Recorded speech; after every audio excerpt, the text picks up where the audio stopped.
समय बदलता है और ऐसा ही सीन क्या कुछ हो रहा है जियोपॉलिटिक्स में। चाइना ने वो काम किया है जो बिल्कुल भी आशा नहीं किया गया था। आपको याद होगा नायरा एनर्जी के ऊपर बैन लगाया है यूरोपीय यूनियन ने और उसके बाद चाइना ने भारत और रूस की बहुत बड़ी मदद कर दी है। क्या भारत, रूस, चाइना और साउथ अफ्रीका साथ आ रहे हैं? इसके अलावे क्या 5 देश अब एक साथ आगे बढ़ेंगे? जियोपॉलिटिक्स में बहुत कुछ चल रहा है, हमेशा की तरह जानने को मिलेगा बहुत कुछ, इसलिए वीडियो को अंत तक जरूर देखें। जब डोनाल्ड ट्रंप के कार्यकाल की शुरुआत हुई ना, तो थोड़ी सी झलक मिलनी शुरू हो गई थी कि आने वाला समय कैसा रहेगा। भारत को लेकर ना एक दुविधा बनी रही। पीएम मोदी की डोनाल्ड ट्रंप के साथ मुलाकात, लेकिन उस मुलाकात में अगर देखेंगे तो पता नहीं क्यों डोनाल्ड ट्रंप के साथ अक्सर इससे पहले जब तक भी मुलाकातें होती थी पीएम मोदी काफी खुश नजर आते थे। पिछले कार्यकाल में दोनों का दोस्ताना व्यवहार था, लेकिन जब इस बार की मीटिंग हुई थी तो इस बार की मीटिंग में पीएम मोदी के चेहरे पर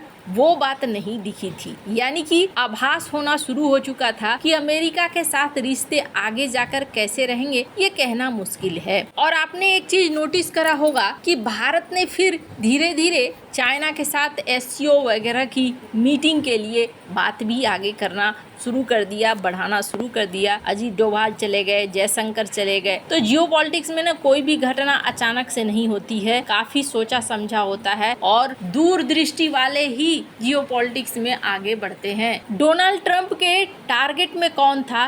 ब्रिक्स था और शुरू में ही इन्होंने कह दिया है, स्क्रीन पर एक वीडियो देख सकते हैं। BRICS was set up to degenerate our dollar and take our dollar as the standard, take it off as the standard.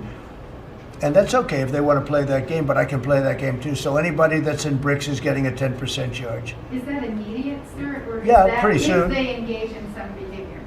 Well, if they're a member of BRICS. हाल फिलहाल में ये ब्रिक्स के ऊपर बहुत आक्रामक हो गए थे। ब्रिक्स से पश्चिमी देशों को एक बड़ा खतरा है, ये तो देखने को मिल रहा है। अब ब्रिक्स से खतरा क्यों ना हो? अगर इन 5 देशों को देखें आप जो ब्रिक्स के मेंबर हैं, दुनिया की 40% सिर्फ आबादी ही नहीं है इनके पास, बल्कि रूस के पास अगर कहें तो दुनिया के बढ़िया से बढ़िया हथियार है। चाइना के पास कहें तो इनके पास अब अमेरिका की टेक्नोलॉजी भी आ चुकी है, मैन्युफैक्चरिंग हब है ये ग्लोबल सप्लाई चेन का, या फिर जितनी भी तरह की चीजें बनती हैं लगभग अब चाइना सब कुछ बनाता है। वहीं भारत की बात करें तो भारत एक ग्रोइंग इकोनॉमी के साथ साथ भारत की असली ताकत है एग्रीकल्चर और कृषि के मामले में कई बार देखने को मिला है कि चाइना ने भी भारत से चावल खरीदे हैं। ऐसी नौबत कई बार आई है कि कृषि के आइटम खरीदे हैं और खास करके जब महामारी काल हुआ था तब भारत के रूप को देखने का मौका मिला था। साथ ही साथ भारत में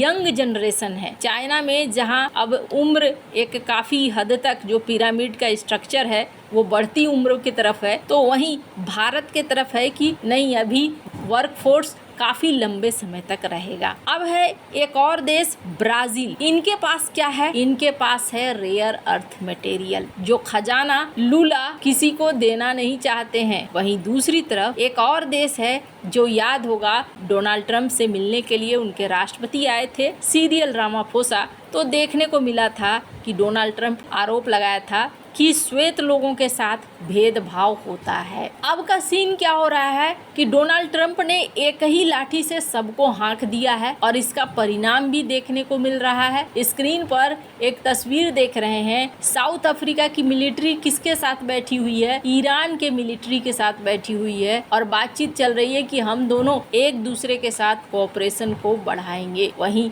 दूसरी तरफ सबसे बड़े बदलाव देखने को मिल रहे हैं। भारत और चाइना के बीच में रिश्ते अब ठीक होते हुए नजर आ रहे हैं। यहाँ पर दोनों के तरफ से डायरेक्ट फ्लाइट को लेकर अब हामी भरी जा रही है। इसके अलावे एक और बड़ा कदम चलकर यहाँ पर अमेरिका को झटका दिया है चाइना ने। दरअसल नायरा के ऊपर यूरोपीय यूनियन का प्रतिबंध लगा हुआ था कि नायरा एनर्जी अपने रूसी तेल को कई देशों में बेचकर मुनाफा कमाती है, तो यहाँ पर एक बैन सा लग गया। अब नायरा का तेल बिकेगा तो बिकेगा कहाँ? नायरा के डीजल को चाइना ने खरीद लिया है। ये पहली बार हुआ है, रेयर तरीके से ये देखने को मिल रहा है और ये दिखला रहा है कि यहाँ चाइना और भारत के बीच में संबंध अब थोड़े ठीक होते हुए नजर आ रहे हैं। वैसे इसका मतलब ये नहीं है कि चाइना एकदम पक्का वाला यार बन जाएगा, सब कुछ अच्छा हो जाएगा, लेकिन हाँ इतना जरूर है कि एक हद तक चाइना और Bharat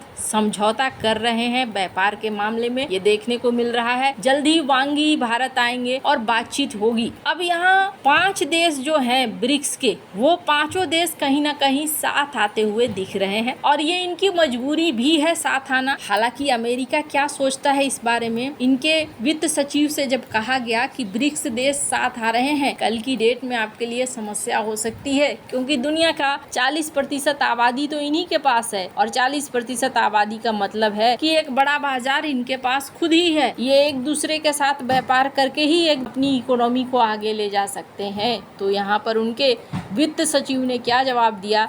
I think it's mostly performative. They can call each other, they can meet, but everyone wants access to the U.S. market. And what we've seen thus far was, other than a brief retaliation by China, there's been absolutely no retaliation. We have 18 important trading partners, and we have substantial deals with about 2/3 of them. And with India, President Trump has added a third facet to tariffs.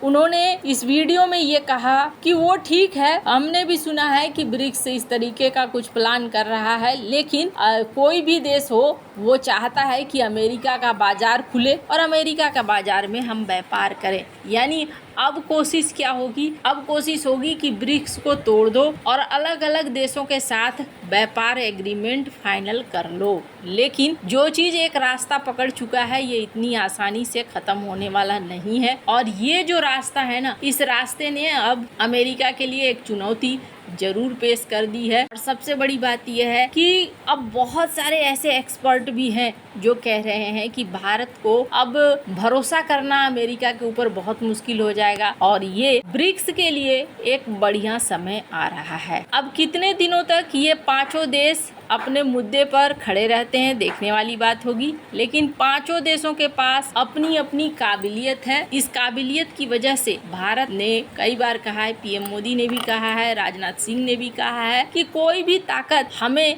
बड़ी शक्ति बनने से नहीं रोक सकता है, क्योंकि alternate उपलब्ध है। वैसे जियोपॉलिटिक्स में बहुत सारी चीजें होती हैं, आने वाले समय में बहुत सारे घटनाक्रम देखने को मिलने वाले हैं। आपको क्या लगता है? इन सब मामले में आपकी क्या राय है? कमेंट कर जरूर बताएं। जल्द मिलते हैं अगले वीडियो में नई खबर के साथ।